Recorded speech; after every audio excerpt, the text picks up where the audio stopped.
Alright. Tunatumia kwamba kwa mzima kabisa. Karibu sana katika siku nyingine. Karibu sana katika makala ya Biblia waziwazi. Of course tukizidi kuzungumza swala nzuri kabisa mchungaji, swala la miguu. Na tulianza vizuri kabisa. Leo mchungaji yuko hapa. Mchungaji karibu sana. Asante sana. Boniface Makana ndilo jina lake. Amen. Na mimi naitwa Mama Taifa Eva Mwalili na tuko sawa sawa kabisa. Amen. Tumekuwa tukiongea kuhusiana na miguu. Mchungaji umetupeleka vizuri kabisa. Na ukumbuke mchungaji alituambia, alitufunza hivi ya kwamba wale guest speakers ambao wanalikwa pale kanisani, wewe usiwakimbilie, usahau baba wako wa kiroho. Chunga sana pale. Thank you. Sasa leo tunaingia kwa miguu gani? Leo tunataka tuangalie miguu inaitwa divine speed feet ama miguu ya mbio. Divine speed. Divine speed. Hiyo najua wakati tukizungumzia hii najua watu wengi sana walichangamkia sana hii. Hii ni ile miguu ambayo inaitwa hii ni miguu ambayo inafanya safari yako ya kufikia hatima yako inakuwa fupi kabisa. Kwa sababu kuna kungangana kwingine. Hizi na njia mkato. Kuna kungangana kwingine. Kuna kungangana. Kuna watu ambao kitambo anunue baiskeli lazima kuwa amezeeka, amengangana, ameuza shamba, amekodisha nini, amefika umri gani sijui ndio anaweza kununua vitu kama hizo. Unajua unaposoma Biblia kitabu cha Samueli wa pili sura 22. Samueli wa pili. Acha tuangalie pale. Naam. Samueli wa pili sura 22. Samueli wa pili. 2 Samuel chapter 22. Yes. Umefika pale? Niko pale. Kuna mstari wa 33. 33 verse 33. 34. Nataka tuweze kuangalia. 33 na 34. Naam. Mungu ndiye ngome yangu yenye nguvu, naye huongoza wakamilifu katika njia yake. Naam. Huifanya miguu yangu kuwa kama ya kulungu na kunisimamisha mahali panga pa juu. Hufanya miguu yangu kupata nguvu ya kukimbia kama I think ostrich. Yes. Ostrich. Mungu hufanya miguu yangu kama kulungu. Yaani inamaanisha kwamba kuna miguu ambayo ni divine speed. Ikiingia maisha, yaani kuna watu ukikutana na yeye lile ombi umekuwa ukienda kufungia linafunguka. Yaani kuna mambo fulani umekuwa ukikimbia kwenda katononi kufunga. Kuna mtu akiingia katika maisha yako, hiyo ombi linaisha. Ni kwa sababu anafanyika jibu la ile maombi. Yaani kuna watu ambao vile vitu ambavyo watu wengine wamengangana miaka 20 ndio wakapata. Kuna watu fulani ambao Mungu huwa anawatuma katika maisha. Akiingia hivi, wewe hiyo safari umemalizana nayo. Hii inaitwa divine speed feet. Yaani hii ni miguu nyingine ambapo labda kwa sababu mtazamaji wetu anaweza kujisomea pia kitabu cha Habakuk sura yake ni ya 3 mstari wa 17 na 19 ataweza kujisomea kivyake. Inamaanisha kwamba kuna watu ambao wamemaliza miaka mingi kabla hawajatimiza kitu fulani. Ndio. Lakini kuna mtu ambaye kwa muda mfupi sana amefikisha. Kuna wafalme katika Biblia ambao walikuwa wafalme, wanafanyika wafalme baada ya kufikisha umri fulani wa uzee. Na kuna wengine katika umri wa ujana wanafikisha. Kuna wachungaji ambao jamaa anaitwa na kitamba afanyike kuwa na kanisa. Ndio. Amefika miaka karibu 50 ndio akona kanisa la 50. Mwingine hata amesoma chuo cha Biblia lakini hali imekuwa ngumu kuestablish huduma. Na kuna wengine wanapata ni kijana mdogo tu wa miaka 20 ashaanzisha huduma tayari inaendelea. Kuna ile inaitwa divine speed. Kuna watu kwa familia unapata kitambo mtu uone gari kwa hiyo familia. Watu wanakuanga yani wamengangana. Yaani mngangano ambao si wa kawaida. Wangangane mpaka tena apitie lo. Okay, mimi siamini mambo ya kukaa kwamba kitu ambacho unacho kizuri kimetokana na loan. Kuna mwingine asipopata loan haizi kuwa na TV kwa nyumba. Anangangana. Kuna mwingine yani ni wale watu ambao ukiona kuna nguo tofauti na yenye ulimuona nayo jana, yenye mtu mwingine amevaa akampatia. Amevaa akamaliza akampatia. Yaani wewe unaachiwanga tu zile watu wametumia. Ndio wanakuachia. Yaani miguu ya kungangana, miguu ya kudelay, yaani safari yako imekuwa tu. Lakini Mungu akitaka kukubariki, anakubali, anaruhusu watu fulani. Huyu mtu akiingia kwa maisha yako, mpaka unaweza huyu mtu ameingia Illuminati ama nini. Ni kwa sababu kuna vile ambavyo umeingia hatua zingine, ni kama sasa watazamaji wetu ambao wanatazama leo. Na tunaomba wale ambao wanatazama leo, baada ya hapa unapata kwamba kutakuwa na divine speed. Kuna vitu ambavyo wametafuta kwa miaka. Atashangaa baada ya kusikiza mambo haya na kwamba imefanyikaje haraka sana na hata haelewi. Na unapata ameaccomplish mambo mengi within a short time. Amen. Kwa sababu gani? Mungu anatuma mtu katika maisha yako. Amen. Mtu anatuma mtu katika maisha yako, na huyo mtu ambaye anakuja katika maisha yako anakuja kufanya safari yako kuwa rahisi. Hawa wanaitwa destiny helpers. Anakuja anabeba mzigo wako, anakusaidia kwenda nao. Amen. Hebu angalia huyu mwanamke kwa jina Hana. Hana alikuwa akingangana kila siku anataka mtoto. Kila siku anataka mtoto, kila siku anataka mtoto. Siku moja alipoenda hekaluni, akakutana na mtu wa Mungu ambaye anaitwa Elikana. Yes. Hapana, Eli. Eli alimwambia kitu kimoja, mwakani wakati kama huu utakuwa na mtoto. Kuna mwingine ambaye nampenda sana anaitwa Zakaria.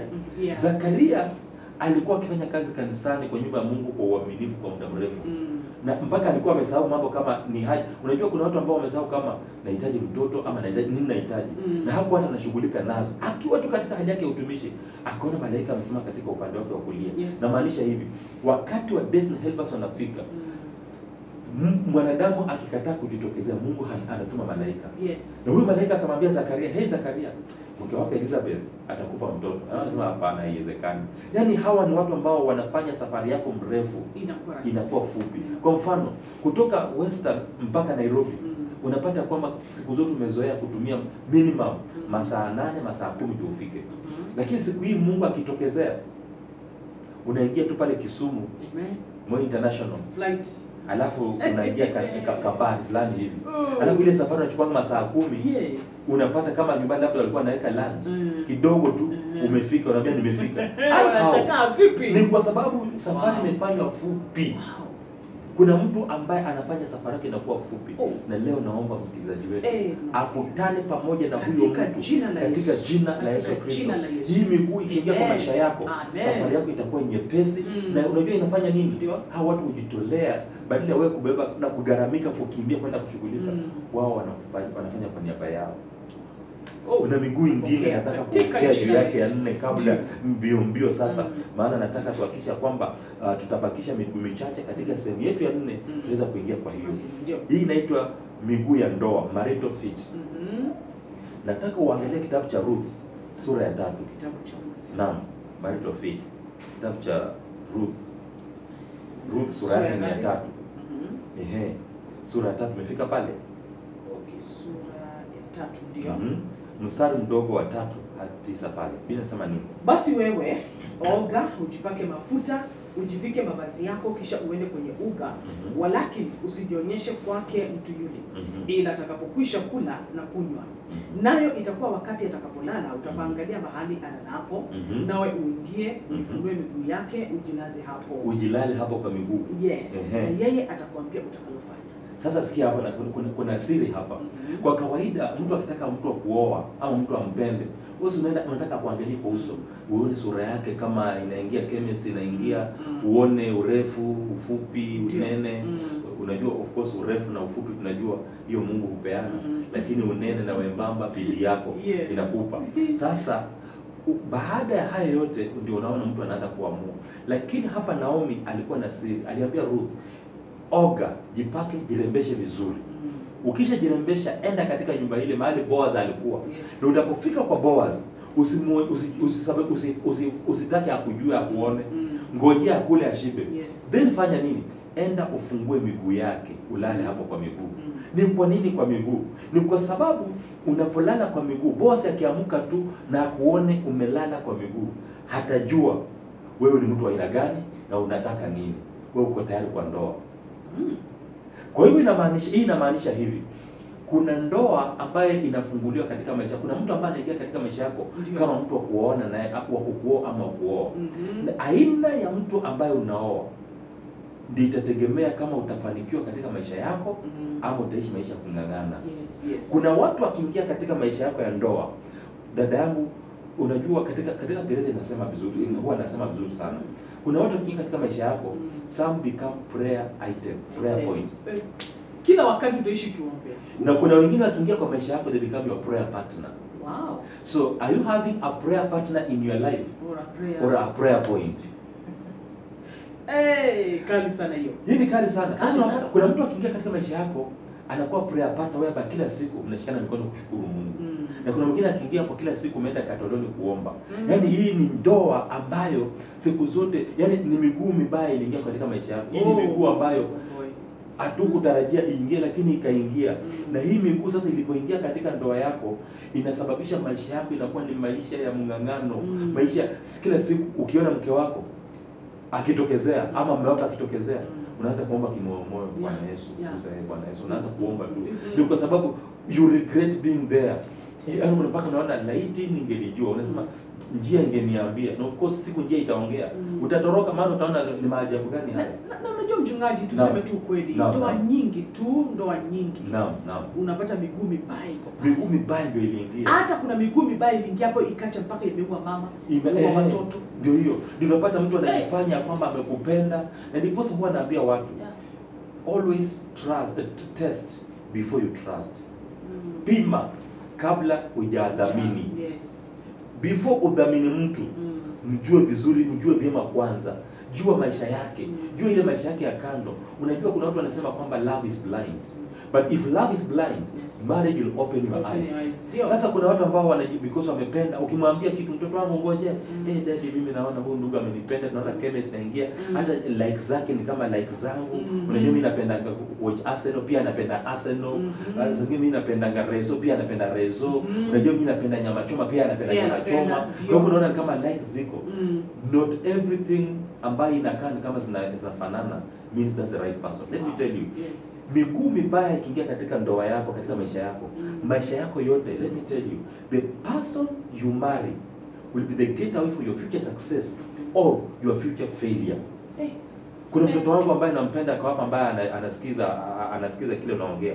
Nilimwambia mtoto wangu, because umekuwa na mimi na ukafanya the right decision, you will not undergo what other people are going through. Amen. Mpaka alikuwa ananiuliza, pastor, nilikuwa naambiwa kwamba mwaka wa kwanza sijui itakuwa namna gani. Mimi hizo vitu sivyo. Nikamwambia, why are you expecting them to happen? It will be awkward for them to happen because unakaa chini ya mtu ambaye anakuonyesha the right means. Na unapata kwamba katika hii maisha kuna watu ambao by the way katika ndoa zao kila siku ni kama paradise. Ukiingia pale wanacheka tu, wamefurahi throughout. Mpaka watoto, kuna mtoto wangu siku nyingine aliniuliza, daddy, mbona kwa kina nani kila siku anapigananga? Because anaona ni awkward, ni kitu ambacho hajaiona kwake. Because tuko na miguu ambayo ni ya baraka. Kwa msikilizaji, mtazamaji ambaye anatazama leo, ambaye maisha yake imejaa vilio kwa ajili ya vita na dhuruba katika ndoa. Sikia leo, tunatangaza leo ya kwamba kama kuna era imeingia katika upande wako wa ndoa, ya kwamba era ya hiyo miguu ambayo inastahili inakuwa corrected katika jina la Yesu Kristo. Na kama kuna adui amekuwa akipiga ndoa yako, uliingia katika miguu iliyo sawa, na adui akaona wivu amekuwa akipiga, katika jina la Yesu tunatangaza era hiyo inakuwa corrected, na hiyo ndoa inasimama, na hiyo uhusiano inasimama, na ndoa yako inakuwa ya baraka kuanzia leo katika jina la Yesu Kristo. Kwa hivyo tunaomba ukiendelea kutazama, subscribe kwa channel zetu, share na marafiki, type pale chini, na pia katika sehemu inayokuja mwisho tutakuwa tunaombea kuhusu aina hii yote ya miguu katika sehemu yetu 4. Looking forward, hebu weka hiyo kakengele ili tukiweka tu hivi wewe wa kwanza kujua, ili tuweze kujua tutafanya namna gani. Na Mungu atakubariki sana. Mazungumzo ya leo. Naam. Amen. Ai mchungaji. Yes. Sisi tumepokea tu. Na natumai wewe pia unapoendelea kutazama umepokea baraka yako katika jina la Yesu Kristo aliye hai. Sasa usitaki kukosa funzo lijalo, kwa sababu mchungaji atakuwa anamalizia aina ya miguu. Ninajua itakuwa inakubariki kabisa. Endelea kushare, tunataka wingi kabisa uweze kubarikiwa na somo hili, na Mungu atutende mema kabisa. Thank you so much.